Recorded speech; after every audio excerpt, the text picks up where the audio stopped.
15-16 سال کے بچے کو بھی بلڈ پریشر ہو رہا ہے، اس سے بڑھ کر اور کیا ہوگا؟ گھر سے اس بچے کو اتنا پریشر مل رہا ہے کہ پڑھائی کر، پڑھ لکھ کر تجھے ایک اچھا نوکر بننا ہے۔ جب تک کہ تو اچھا نوکر نہیں بنے گا، تو پڑھے لکھے گا نہیں، تو اچھا نوکر نہیں بن پائے گا، تجھے اچھی جاب نہیں مل پائے گی، تجھے اچھی جاب نہیں ملے گی، تو کوئی تجھ سے شادی نہیں کرے گا، تو کوئی تجھے رشتہ نہیں دے گا۔ اس طریقے سے اس بچے کو پریشرائز کیا جاتا ہے کہ پڑھو لکھو اور ایک اچھے نوکر بن کر نکلو، ہمیں غلامی کرنی ہے، ہمیں غلامی میں زندگی گزارنی ہے۔ اور غلامی کرنے کے ماں باپ جو ہیں وہ طریقے سمجھاتے ہیں کہ جی حضوری کس طریقے سے کی جاتی ہے، چمچہ گیری کس طریقے سے کی جاتی ہے۔ ماں باپ اپنے بچوں کو یہ سکھا رہے ہیں، اس کے برعکس ہمیں سکھانا تو یہ چاہیے تھا کہ بیٹا اللہ پر بھروسہ کرو، بیٹا اللہ پر توکل کرو، کبھی کسی کے آگے سر نہیں جھکانا۔ یہ سر کتنا قیمتی ہے کہ اللہ رب العزت نے اس سر کو صرف اپنے لیے بنایا ہے۔ یہ سر صرف اور صرف رب کے آگے جھکنا چاہیے، یا پھر رب کے فرمان کے مطابق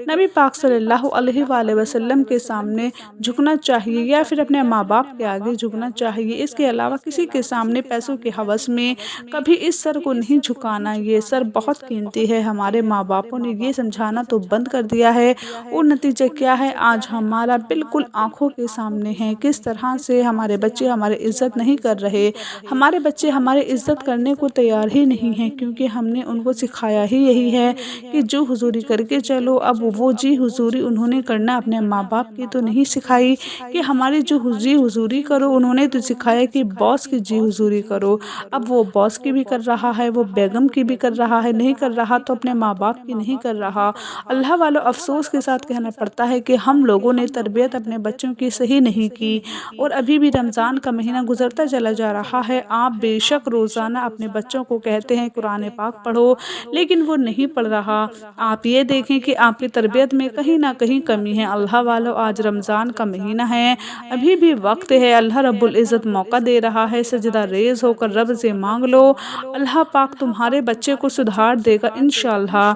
تمہاری اولاد کو تمہارا فرما بردار بنا دے گا، تمہارے بڑھاپے کا سہارا بنا دے گا۔ اللہ پاک سے مانگو، رب پہ توکل کرو، اللہ پر، ہر چیز پر، کیونکہ وہ قادر مطلق ہے۔ آج کا جو عمل ہے، آج کا جو وظیفہ ہے، ان سارے خصوصی طور پر جو دکھیاری پریشانی میری مائی بہن ہیں، میری بیٹیاں ہیں، جو میرے بھائی ہیں، جو میرے بزرگ ہیں، جو میسج کرتے ہیں کہ ہمارے بچے ہمارے قابو میں نہیں ہیں، یا اس عمل کو کر کے تو دیکھو، پھر دیکھنا کہ تمہارے بچے کس طرح سے تمہارے قابو میں آئیں گے، کس طرح سے وہ تمہاری بات سنیں گے۔ بات یہ ہے کہ اللہ پاک نے قرآن میں ہر چیز کا حل رکھ دیا ہے۔ اللہ پاک نے ساری چیزوں کا حل اس مہینے میں بھی رکھ دیا ہے کہ رمضان کے مہینے میں جہنم کے دروازوں کو بند کر دیا کہ یہ دروازے بند ہیں، اب گناہگار بھی اگر مرے گا تو اس کے اوپر عذاب بھی نہیں کیا جائے گا، اس کو روک دیا جائے گا کہ مہینہ ختم ہونے دو، پھر دیکھتے ہیں اس کو، ابھی اس کو روک دو۔ اللہ کا اتنا بڑا فضل، اللہ پاک کا اتنا بڑا کرم ایک گناہگار کے اوپر،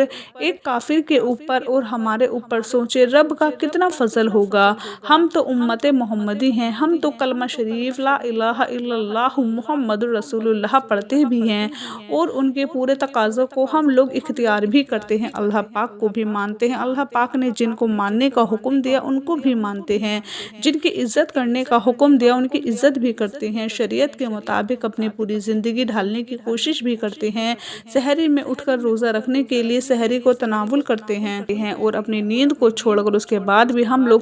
سجدہ ریز ہو کر ہم لوگ فجر کی نماز پڑھ کر اس کے بعد پھر قرآن شریف کی تلاوت کر کے پھر تھوڑی سی نیند لیتے ہیں، پھر اپنے کاروبار پر نکل جاتے ہیں، اور کچھ لوگوں کے تو کاروبار فجر میں ہی شروع ہو جاتے ہیں۔ اللہ والو بات ساری کیا ہے؟ ہمیں اللہ پاک سے مانگنا چاہیے، اور یہ مہینہ تو ہے ہی مانگنے والا، اس مہینے میں تو مانگنے والوں کو عطا کیا جاتا ہے۔ اس مہینے میں تو جو مشکلات میں گھرا ہوا، پریشانیوں میں، رکاوٹوں، بندشوں میں، جو کئی سالوں سے وظائف پڑھ پڑھ کر تھک چکے ہیں، دن رات محنت کرنے کے باوجود بھی کسی طرح سے کوئی کامیابی نظر نہیں آ رہی، تو آج صرف 15 رمضان المبارک منگل کے دن سورہ کوثر یا اللہ یا محمد کا یہ وظیفہ پڑھ کر دیکھیے گا۔ سورہ کوثر کا ایک خاص وظیفہ کر کے دیکھ لینا، کیونکہ سورہ کوثر ایک ایسا خاص عمل ہے جسے پڑھنے والا رب کریم سے 1 لاکھ مانگتا ہے تو رب کی ذات کئی لاکھوں سے نواز دیتی ہے۔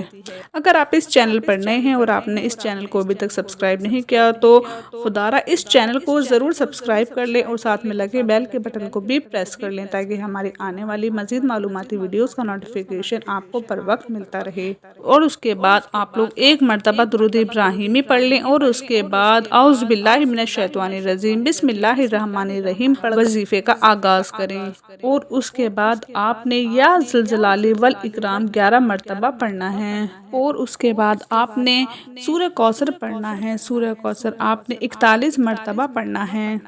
اور اس کے بعد آپ نے 11 مرتبہ یا اللہ یا محمد یا اللہ یا محمد یا اللہ یا محمد پڑھنا ہے، اور اس کے بعد آخر میں وہی درود ابراہیمی پڑھنا ہے 1 مرتبہ جو آپ نے شروع میں پڑھا تھا۔ اپنا بہت سارا خیال رکھیں، اپنی دعاؤں میں یاد رکھیں، 5 وقت کی نماز پڑھیں۔ اللہ حافظ۔